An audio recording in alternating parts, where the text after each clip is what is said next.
Ya se está grabando, ¿no? Sí, ya estamos grabando.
Hola, no escucho nada, si ya empezó la clase.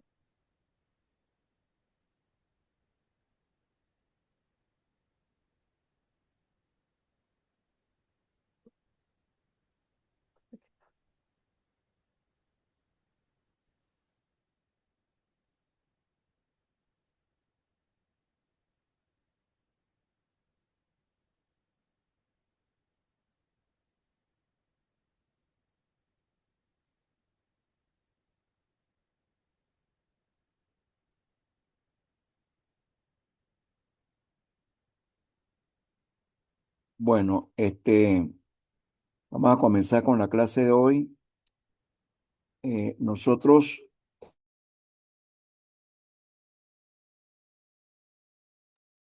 ¿me están oyendo? Por, Sí, por sí ahorita lo sí, estamos pero Sí, escuchando. hace profe, sí. rato no se escuchaba. ¿Me están oyendo, no? Sí, Sí, sí. Ok. Bueno, fíjense, nosotros en la clase anterior vimos lo relacionado con la, la oferta, la elasticidad de la oferta, y después hicimos algunos eh, simulaciones de qué pasa con el equilibrio en el mercado cuando cambian la oferta y la demanda. Recordemos que tanto en el caso de la oferta como de la demanda, los movimientos a lo largo de la curva de oferta o de la curva de demanda se refieren a cambios en el precio del producto, del bien X, y que solo los otros factores determinantes, tanto de la oferta como de la demanda, cuando se modifican, producen desplazamientos, movimientos de la curva de oferta y de la curva de demanda. Entonces, fíjense el caso que tenemos aquí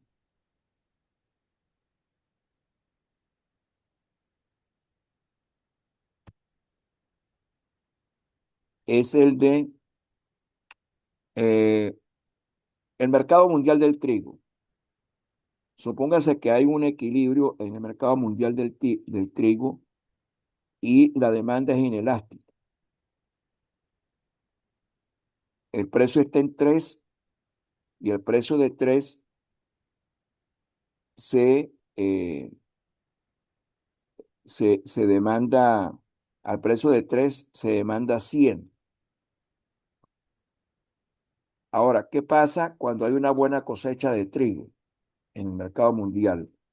Aumenta la oferta. Ahora, el efecto depende de qué tipo de elasticidad tenga la oferta, ¿no? La demanda se supone que la gente quiere consumir trigo a lo largo de todo el año, ¿no? O sea, que tiene un comportamiento de demanda inelástica. Y entonces, ¿qué pasa si hay un aumento de la oferta? Si hay un aumento de la oferta y la demanda es inelástica, eh, el precio baja de 3 a 1,5. O sea, es decir, supóngase que hubo buenas condiciones climáticas en todos los países productores de trigo. Y ese es un factor que hace que se desplace la curva de oferta hacia la derecha. Al desplazarse la curva de oferta a la derecha, por el efecto de los factores climáticos favorables, entonces ahora el precio baja, ¿no?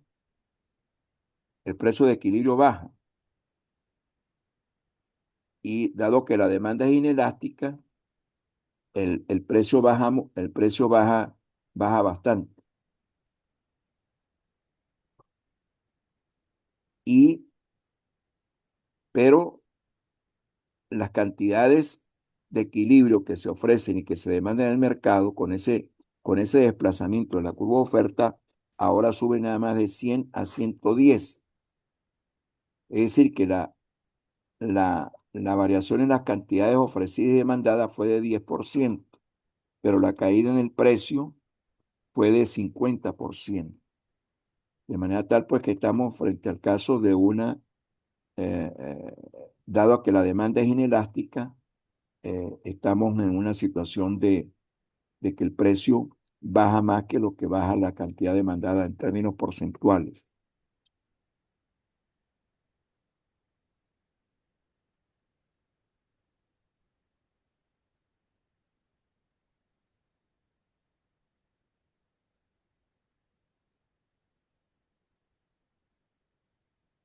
Está alguien que no lo había visto. Bueno, este es tomado de una edición vieja del libro de Mankiw. A propósito, tienen que leer el capítulo 5, ¿no? Yo les mandé a leer ya el capítulo 4, 1 y 4. Ahora agreguen el capítulo 5, ¿no? Entonces, fíjense, este es el caso del tabaco, el precio de los cigarrillos. Aquí lo que pasa es que se ilustra aquí en este gráfico un desplazamiento hacia la izquierda de la demanda de D1 a D2. ¿Por qué se puede desplazar esa curva de demanda? Les pregunto. Hacia la izquierda. ¿Cuáles son los factores diferentes al precio que hacen que se desplace la curva de demanda hacia la izquierda? Pregunto. ¿Qué opinan ustedes?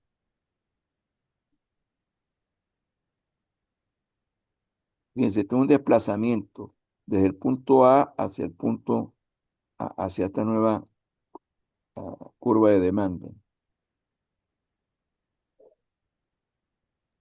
¿Por qué se Ok, desplaza? ¿Por qué se Pues, desplazaría la puede curva de ser demanda? que impongan un impuesto de regulación, no sé. Una caída del ingreso, por ejemplo, ¿no? De los consumidores. Un los, cambio, este, un no, cambio desfavorable del gusto de los consumidores. profe, los medios de comunicación pudieran incidir allí, alguna campaña fuerte. Claro, por ejemplo, para tabaco. Por ejemplo, el tabaco causa cáncer. Ajá. La etiqueta que tiene que tener cada caja de cigarrillo, de que es dañino para la salud, etcétera. Eso puede hacer que cambien los gustos del consumidor y se desplaza hacia la izquierda. Y aquí está el caso de un movimiento a lo largo de la curva de demanda que solamente se da cuando cambia el precio del bien X, ¿no? Aquí son desplazamientos. Y aquí está la situación de equilibrio. Aquí está una situación, eh, esto lo podemos ver ahora más adelante, pero supóngase que está esta situación de equilibrio. Al precio de 2 se demandan 7. Ajá. ¿Qué pasa si el gobierno, por hacer un bien a los productores, dice que va a fijar un precio mínimo al cual se puede vender el producto de 2.50? A 2.50 la gente, los productores están dispuestos a ofrecer 10, pero a ese precio,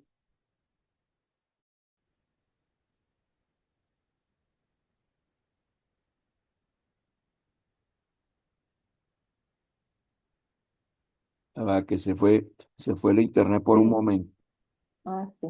Voy a volver a compartir de nuevo.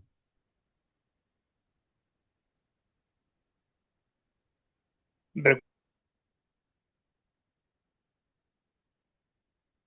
Estábamos hablando de que un gobierno, por hacer un bien a los productores, dice que el precio mínimo al cual se puede vender el producto no es el de equilibrio en el mercado, que es 2. Con 2, las cantidades ofrecidas y demandadas de equilibrio son 7. Pero el gobierno dice no, ahora los productores tienen que recibir un mínimo precio de 2.50. Y Sí, ya él se desconectó, creo. este,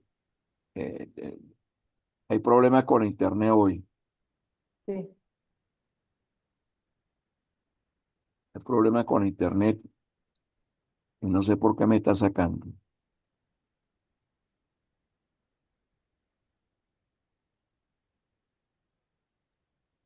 Ya Ajá. Bueno, entonces, a ese precio mínimo que fija el gobierno, que está por encima del precio de equilibrio, los productores están dispuestos a ofrecer 10, pero los consumidores solo demandan 4, a ese precio más elevado que el precio de equilibrio. Y entonces, ¿qué es lo que sucede? De sí, nuevo, Omar, ¿tú me escuchas? Porque yo no veo al profesor. No lo Sí, no, escucho tampoco. sí, porque porque es es que, como que el porque es que me profe se sacó, está es que saliendo. me sacó la internet, Ajá. ¿no? Entonces, fíjense, el, eh, a, a- a ese precio de 2.50 se crea una situación de exceso de oferta sobre la demanda. Eso sucede mucho cuando el gobierno fija un precio mínimo. Pero ¿qué pasa si el gobierno para poder garantizar ese precio mínimo tendría que comprar ese excedente? Porque el mercado no, el mercado solamente demanda 7, pero el gobierno quiere, los productores ofrecen 10. Entonces, y los demandantes a ese nuevo precio van a comprar solamente 4. Entonces, ¿qué es lo que pasa allí? Si el gobierno no tiene dinero para comprar ese excedente y almacenarlo, el mercado va a actuar. Y lo que va a pasar es que, a pesar de que el gobierno dijo que deberían vender lo mínimo a 2.50, los productores, para salir de ese excedente, van a tener que moverse hacia la situación de equilibrio del mercado. Van a tener que vender a un precio menor. Ese es el mismo caso de un salario mínimo. Supónganse ustedes que el salario de equilibrio, el salario mínimo es 2 y se demandan 7 empleos. Pero ¿qué pasa si el salario mínimo lo fija muy alto el gobierno? Que eh, va a haber un excedente de mano de obra, va a haber más desempleo en lugar de más empleo. O sea que por hacer un bien termina haciendo un mal. Y entonces el mercado comienza a actuar y muchos trabajadores van a preferir vender su fuerza de trabajo por menos de lo que es el salario mínimo. ahorita el problema que hay es que, eh, eh, no lo digo por la situación actual que es extrema, ¿no? Salario mínimo es mucho menos de $2. Está más cerca de $1, aunque está el bono de guerra económica, ¿no? Pero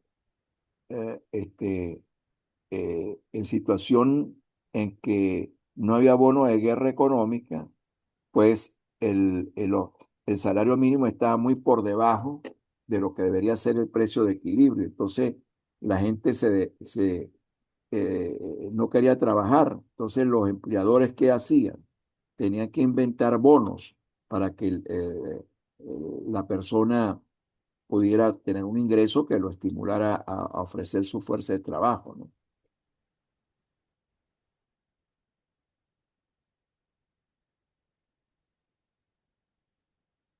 Sí, en este caso, el gobierno ofrece un bono, el bono de guerra económica. Todos ustedes cobran el bono de guerra económica. Sí, No, yo no. yo sí. Mm, ok, el salario mínimo está muy por debajo del precio de equilibrio. Entonces lo compensan con un bono de guerra económica. Ahora, esta es la situación de un control de precios. Aquí el gráfico que está en la parte de abajo. Aquí es que el gobierno fija un precio máximo de venta al público que está por debajo del precio de equilibrio. Al precio de 12 es el precio de equilibrio, se demanda 7. Pero si el gobierno dice que no se puede vender por más de 1.50, ¿no? Entonces a 1.50 los consumidores quieren demandar 10, pero los productores solamente están dispuestos a ofrecer 4. Y entonces se genera una situación de escasez. Hay exceso de demanda sobre la oferta. Entonces, ¿qué hace el gobierno? ¿Qué hacen los gobiernos para tratar de garantizar ese precio máximo de venta al público? Díganme, ¿qué hacen? Ya que nosotros somos expertos en controles de precios. ¿Qué hacen? ¿No? Bueno, presiona a los productores, ¿no? Que creo que A allí los fue oferentes. cuando, ¿Qué pasa con los supermercados, con la bodega, cuando hay un control de precios férreo? No, eh, es contrabando, o sea, empiezan a exacto, aparecer mercado contrabando. negro, Mercado, mercado negro. Bueno, ya lo vamos a ver también. El mercado de petróleo a corto plazo. A corto plazo, la, ofer- la oferta tiende a ser inelástica y la demanda también es inelástica, ¿no? Entonces, cualquier eh, situación, por ejemplo, la guerra de Irán-Israel. La guerra de Irán-Israel, ¿qué es lo que hace? Que desplaza la curva de oferta desde S1 a S2. Si la demanda es ah, inelástica, porque la gente quiere seguir consumiendo los 100 millones de barriles diarios o un poquito menos, se aumenta el precio, entonces el aumento que va a haber en el precio es más significativo que la caída que puede haber en la demanda por el aumento del precio, ¿no? A largo plazo, la oferta y la demanda se hacen más elásticas, entonces los impactos de desplazamientos de la curva de oferta son menores, ¿no? Hay que diferenciar siempre entre el corto plazo y el largo plazo. El caso de la prohibición de las drogas. La prohibición de venta de drogas o de un medicamento, o que empiecen a regularlo. O sea, que antes se vendía libremente, ahora solamente se vende, por ejemplo, con prescripción médica, hace que se desplace la curva de oferta, ¿no? Desde S1 a S2, y eso hace que aumente su precio, porque la demanda de ese medicamento debe ser inelástica, si pues la gente lo requiere. Ahora, en el caso de las drogas, este sería el caso de las drogas. Supóngase que ahorita en Uruguay, donde la marihuana se vende libremente, o sea, es legal, eh, entonces de repente vuelvan a la prohibición de las drogas, de la venta de marihuana libre. Entonces la curva de oferta se va a desplazar de S1 a S2. Igualmente, las campañas educativas contra la droga puede hacer que la demanda sea la que se desplace desde aquí hacia acá. La educación, si es una campaña efectiva, una campaña educativa contra el uso de las drogas, puede hacer que el precio se reduzca porque se desplaza la curva de demanda. Ustedes han pensado, por ejemplo, supóngase el mercado de hortalizas, de papa, de zanahoria, de cebollín, hortalizas de rama, etcétera. ¿Qué creen ustedes que va a pasar con la tragedia que estamos viviendo? Donde, ¿qué va a pasar con la curva de oferta de esos productos? Va a aumentar porque no van a haber papas. No va a aumentar, no. No, La perdón, curva va a se, disminuir se porque no se desplaza, consigue. se desplaza, la curva de oferta se desplaza hacia la izquierda y este, eh, puede haber un aumento de precios.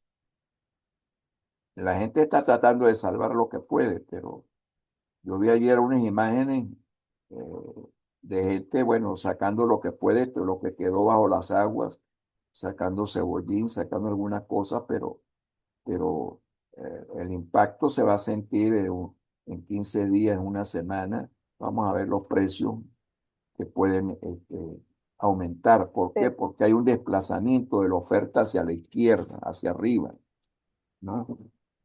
y como Por un factor pudiera afectar climático. ahí, profesor, pudiera afectar allí, por ejemplo, como son productos perecederos, ¿verdad?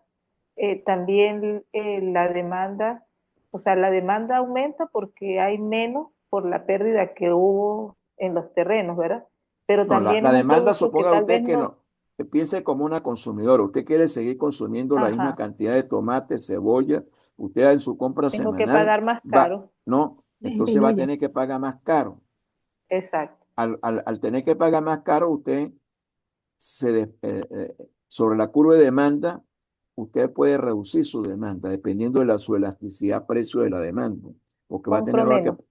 que pagar un precio. Pero desde el lado de la oferta, lo que pasa es que hubo un Ajá, factor climático, un factor diferente al precio, que hizo que se desplazara la curva de oferta hacia arriba, ¿no? Y entonces al desplazarse exacto. hacia arriba, ante una demanda que quiere seguir siendo la misma, el precio va a aumentar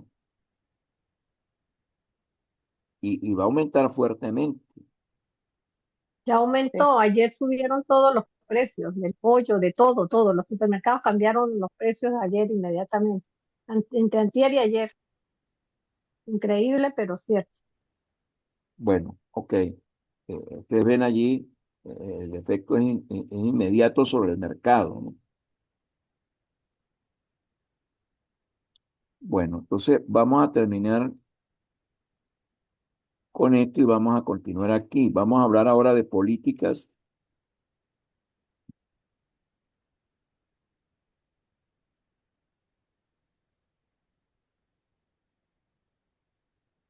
Vamos a hablar de las políticas de controles de precios.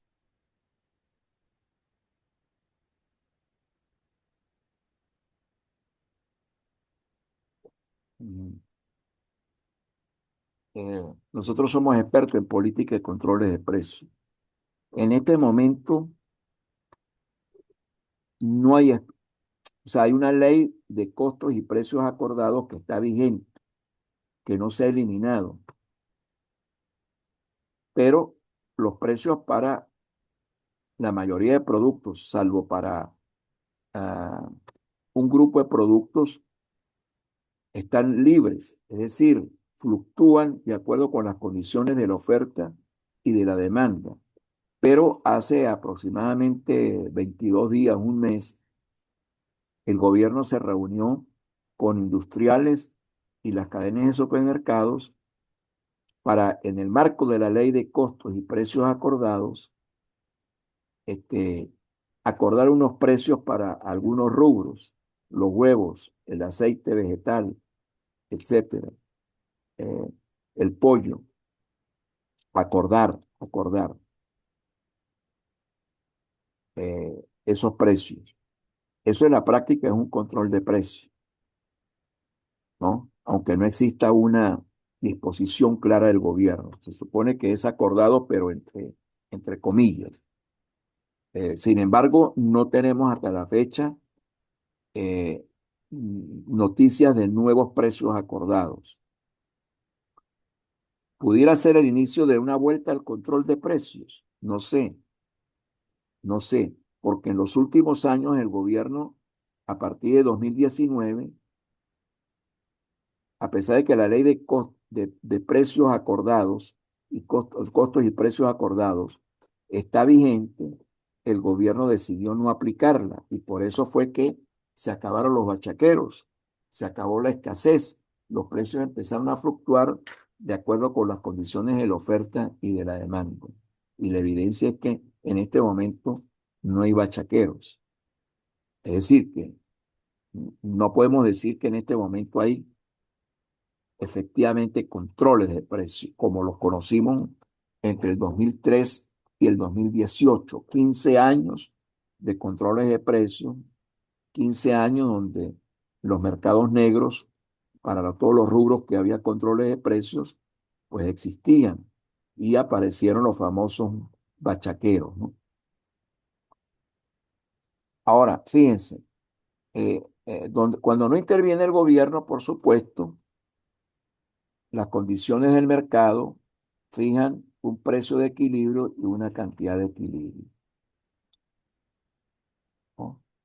Dependiendo qué pasa con la oferta y qué pasa con la demanda, los precios pueden fluctuar, pero fluctúan y logran un nuevo equilibrio, se mueven, ¿no? Por ejemplo, si esta crisis climática que estamos viviendo hace que se desplace la curva de oferta para acá hacia la izquierda, ¿qué es lo que vamos a tener? Mayores precios, eso lo podemos predecir. Ahora, los gobiernos, no solamente en Venezuela, sino en muchas partes del mundo, utilizan políticas de controles de precios. Unos las prolongan en el tiempo, pero la mayoría de los gobiernos ya no utilizan los controles de precios y si es necesario, lo aplican, pero por muy corto tiempo ante una situación excepcional. Lo normal es que el precio esté determinado por las condiciones de la oferta y de la demanda. Los controles de precios son restricciones legales sobre cuánto puede subir o bajar un precio de mercado. Pueden ser de dos tipos esas políticas de controles de precios. Un precio máximo que los vendedores pueden cobrar por un bien o un precio mínimo que los compradores tienen que pagar para adquirir un bien. Por ejemplo, el gobierno puede decir el precio mínimo del maíz son 50 centavos de dólar. El mercado va a decir si ese precio eh, lo puede sostener el gobierno. Es un precio, una política de precio mínimo o precios de sostenimiento para beneficiar a los productores. Pero vamos a ver qué efectos tiene esa política y qué efectos tiene dependiendo si el gobierno tiene plata con que comprar los excedentes o no tiene dinero para comprar los excedentes. Los controles de precios pueden tener efectos negativos para el logro de la eficiencia económica cuando se aplican a mercados competitivos o con razonables niveles de competencia, pero pueden corregir situaciones en caso de existencia de estructuras de mercado con competencia imperfecta. Por ejemplo, el costo de la Internet por la cual que permite que ustedes vean esta clase aquí, no, ese es un precio que está regulado. ¿Por qué? Porque ahí hay una estructura de competencia imperfecta. ¿Cuántos oferentes hay del servicio de Internet en la ciudad de Mérida? ¿Cuántos hay? Muchos, ¿Muchos es cuántos? creo que como unos 7. Ah, dígame, a ver, dígame. ¿Eso No, le en parece a esta usted vez, mucho? ¿Eso le en parece? esto, Barzal, Bueno, no es, pues, no es mucho, ¿no? Pero es creo que muy hay poco. una sola que la controla el Estado y, Ah, bueno, por lo está menos la aquí que en el controla el Estado. municipio, Ah, va. ajá, Ajá, que es Movinet, ¿verdad? Aquí en el municipio, por ejemplo, Rivas Dávila, aparte de la del Estado, hay 7 más. ah, Hay siete hasta más. colombianas, pues, Hasta colombianas, exacto, ¿no? sí. Esa sí no la puede controlar el gobierno, Ujú, pero las otras están reguladas por Conatel. Es decir, no ajá, pueden aumentar el precio como quieren. ¿Por qué? Porque pueden, como son tan poquitas, si a usted ahorita le parece que siete es mucho, porque antes nada más que teníamos Movilnet y, y no sé, Movistar, Movistar y etcétera, ¿no? dijiste. Está hablando Digitel. del servicio de Internet, ¿no? Ustedes recuerdan que hace 5 años, por ejemplo, hace 5 años había muy poco servicio de Internet y empezaron a entrar las firmas colombianas ilegalmente. Aquí todavía, en Mérida debe haber suscriptores de DirecTV colombiana, ¿no? Porque eh, eh, acuérdense que DirecTV, hubo un problema con DirecTV y entonces salió del mercado y entonces la clase media pudiente y los ricos empezaron a pagar a suscribirse desde Cúcuta o desde la costa colombiana, el caso de los maracuchos. Y, y por allí empezó a entrar también los servicios de Internet satelital, hasta que en el proceso de cambio de política que tuvo el gobierno, de ir hacia una política donde el mercado funcionara más libremente, Y se empe- colgó. eh, Mm,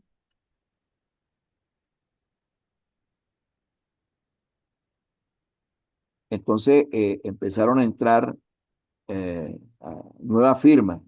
Lo que pasa es que en este sector la posibilidad de que pocas firmas se pongan de acuerdo para fijar un precio es muy elevada.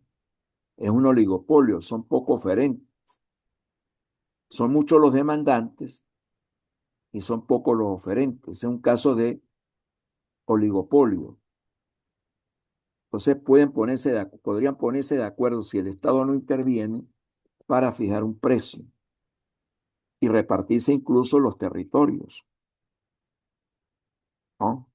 ¿En dónde operas tú? ¿En dónde opero yo? Yo no me meto aquí. Un poco así como hacen los capos de las drogas, ¿no? Que se pelean por sus territorios y fijan acuerdos de territorios donde no pueden entrar los otros vendedores de drogas, ¿no?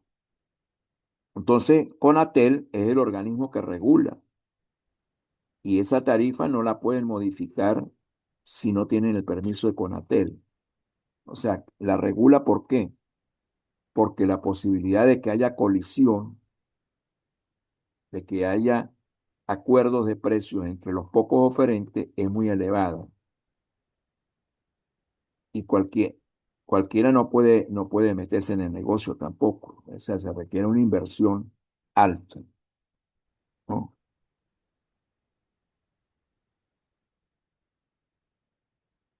Los controles de precios son muy antiguos. Babilonia, hace más de 4.000 años, el Código de Hammurabi, primer conjunto de leyes, establecía control de precios y de salarios. En el Viejo Testamento se prohíben los intereses sobre dinero prestado. En el año 301 después de Cristo, el emperador romano Diocleciano para controlar la inflación, decretó un control de precios sobre más de 1.000 bienes y estableció la pena de muerte para los especuladores, léase bachaqueros, ¿no? En la Edad Media se controlaba el precio del pan. En las Primera y Segunda Guerra Mundial hubo control de precios. El control de precios en Estados Unidos lo dirigió un famoso economista, John Kenneth Galbraith, quien además era militante del Partido Demócrata. En la crisis energética de los años 70 hubo control del precio de la gasolina, de los combustibles. Actualmente, actualmente no, pero cuando escribí esto, en algunos países, en Venezuela, para el 2013 se estimaba que aproximadamente 50% de la canasta de alimentos con la que se estima el índice de precios al consumidor tenía controles de precios. ¿Dónde no había controles de precios? En los productos perecederos, en las hortalizas, en la papa, en las frutas. Allí no había controles de precio y por eso usted no vio colas ni vio bachaqueros, porque ahí estaba operando la fuerza del mercado y los precios fluctuaban. Usted iba al Sotorrosa, aquí en Mérida, o al periférico, y ahí estaban los tomates, estaba la cebolla, estaba el pimentón, estaba la lechosa, ahí estaba el cambur, etcétera. Estaban las frutas. Profesor, una pregunta. Ah, Yo recuerdo, por ejemplo, ajá, ya estaban los controles de precios, pero ¿por qué algunos unos rubros empezaron a escasear primero y no todos al mismo tiempo? O sea, se recuerda, por ejemplo, la leche en polvo, eso estuvo años que no se encontraba cuando pues, bueno, habían otros porque es productos. un producto de primera necesidad. Es un producto muy necesario y usted necesita alimentar a los muchachos. ¿Cómo le va a negar? Salvo que no tenga dinero. Ustedes, los pobres se mueren de hambre, se mueren de desnutrición, los niños, etcétera, ¿no? Pero el que tenga, hace el esfuerzo para, así sea, mezclarlo con más agua, ¿no? Entonces la leche en polvo, pues por supuesto era uno de los principales productos primeros productos que desapareció del mercado. Ahí había un control de precios, ¿no? Entonces, en el momento que escribí esto, Argentina tenía control de precios. Zimbabue tenía también un proceso hiperinflacionario. En Cuba hay control de precios, en Corea del Norte. Pero repito, Colombia, que tiene un presidente socialista, no se le ha ocurrido controlar los precios, ¿no? Chile, que tiene un presidente socialista, no se le ha ocurrido controlar los precios. A Correa, en Ecuador, presidente socialista también. Me refiero a los socialistas porque los socialistas son los que hablan de intervenir en el mercado fuertemente, mientras que los liberales dicen que no, que dejen fluctuar las fuerzas del mercado. Entonces también caen en un extremo de que varias veces permiten situaciones de exceso de poder de mercado de algún oferente o de algún demandante. Porque ustedes que están en el área agroalimentaria tienen que pensar en que así como hay monopolios, oligopolios, monopolio es un solo oferente, oligopolios son pocos oferentes, pero del lado de la demanda puede ser que haya una sola agroindustria que compre, un solo comprador que compre la producción de muchos productores, o pocos productores, pocos industrias compran eh, el maíz en Venezuela, por ejemplo, pocas agroindustrias. Esas agroindustrias se pueden poner de acuerdo para comprar a un determinado precio, ¿no? Entonces, lo que tú preguntas, sí, los productos de primera necesidad, las medicinas había que conseguirlas en Colombia o encargarlas Claro, ¿qué es lo que pasa? Que cuando esos precios se elevan mucho, se crean mercados negros. Y entonces, ustedes se acuerdan cuando iban a Sotorrosa, ¿no? Había control de precios, pero usted en el Sotorrosa conseguía leche en polvo. ¿De dónde? ¿De dónde era la leche en polvo que había en el Sotorrosa? Colombiana. Ah, ¿cuántas marcas había? Muchas. muchas marcas. ¿Y a qué precio la vendían? Por supuesto que no la vendían al precio regulado, ¿no? Y había, y había bachaqueros vendiendo leche en polvo y vendiendo otros productos.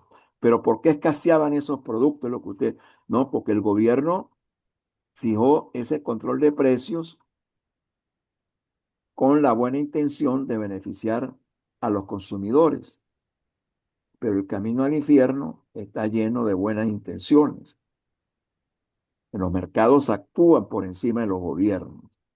Ni la Unión Soviética en sus años gloriosos, ni Cuba, ni nada ha podido controlar eso. ¿Cuántos de ustedes han ido a Cuba? ¿Alguno de ustedes ha ido a Cuba? No, Bueno, usted llega a Cuba y desde que usted llega, hay gente que si usted anda caminando por la calle, que lo aborda. Hola, profe. Ajá, Profe, mi esposo sí fue a Cuba. ajá, Lady es cubana, Y, creo. no, ajá. y él sacó un doctorado, o sea, él estudió algo allá de su profesión, y dice que la gente allá pues es muy preparada, o sea, tiene mucho conocimiento, o sea, no tendrán otras cosas, pero muchos se encargan es como de estudiar.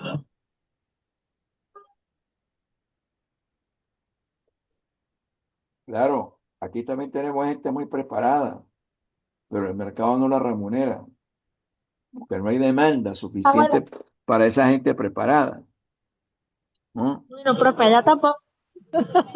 Ah, bueno, este, por eso es que el gobierno cambió las políticas a partir del 2019 hacia una economía más de mercado. Cuba ha intentado hacer una transición, ha hecho algunas reformas económicas hacia el mercado, pero se ha quedado estancado. Entonces, en Cuba hay mucho mercado negro, empezando por la divisa, pues, empezando por la divisa, así como en Venezuela.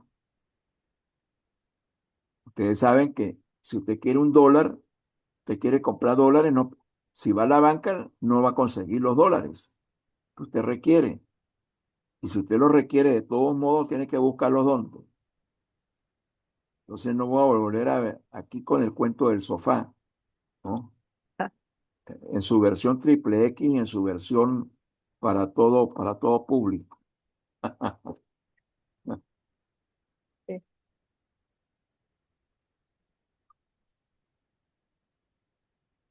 Entonces, fíjense,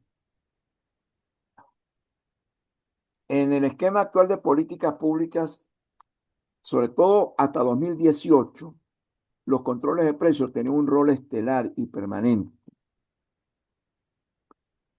El Estado creía que esa era una forma de controlar la inflación y beneficiar a los consumidores. Pero repito, el problema es que la inflación, así como la fiebre, no se controla con antipiréticos. Que tiene una fiebre, tiene que ver de dónde le viene esa fiebre, cuál es la causa. La fiebre es un síntoma. Usted no puede actuar sobre el síntoma, tiene que actuar sobre las causas de la fiebre. Entonces, la inflación, los precios son una manifestación, el movimiento hacia arriba generalizado de los precios es es una, un síntoma de que hay desequilibrios en la economía y hay que ver por qué se causan esos desequilibrios, por qué hay un exceso de demanda sobre la oferta que hace que los precios suban.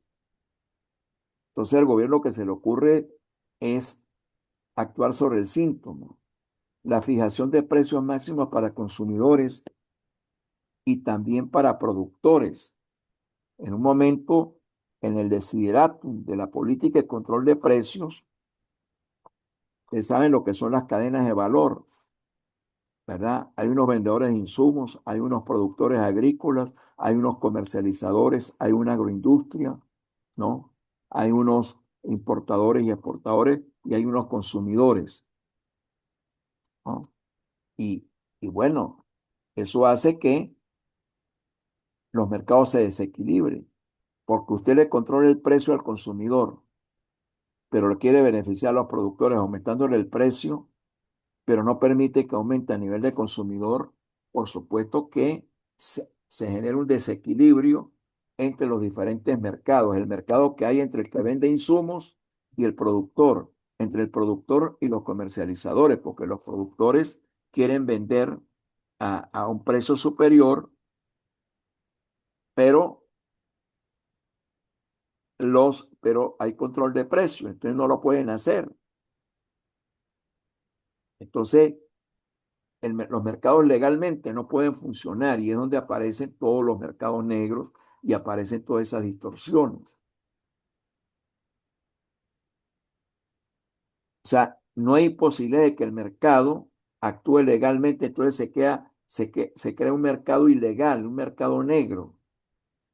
Entonces, si yo quería leche, con suerte yo me iba al Sotorrosa y con suerte conseguía, pero tenía que pagarla a un precio que, como ustedes van a ver, el mercado negro termina por imponer precios muy superiores a los que hubieran existido si el gobierno no hubiera intervenido para controlar los precios.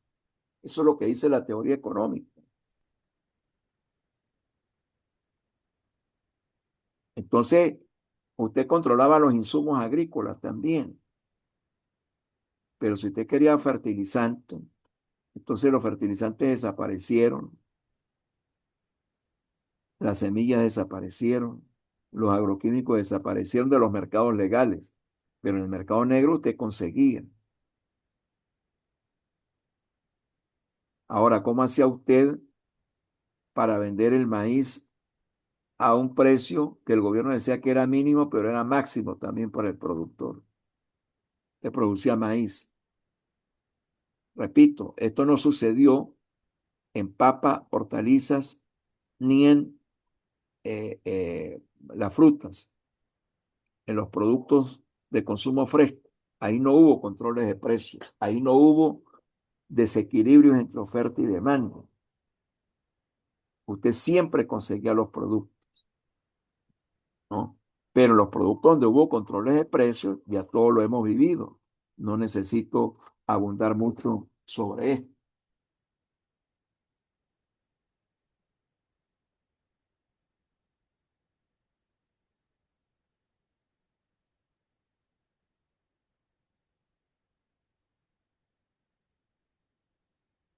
Es frecuente que se produzcan aumentos en los precios que reciben los productores agrícolas sin producir ajuste en los precios del producto final. Eso lo hacía el gobierno, por ejemplo, con la harina precocida del maíz. Le aumentaba el precio a los productores agrícolas, pero decía pues que para no perjudicar a los consumidores no debería aumentar el precio de la harina precocida de maíz. Entonces se desequilibraban los mercados a lo largo de la cadena de valor.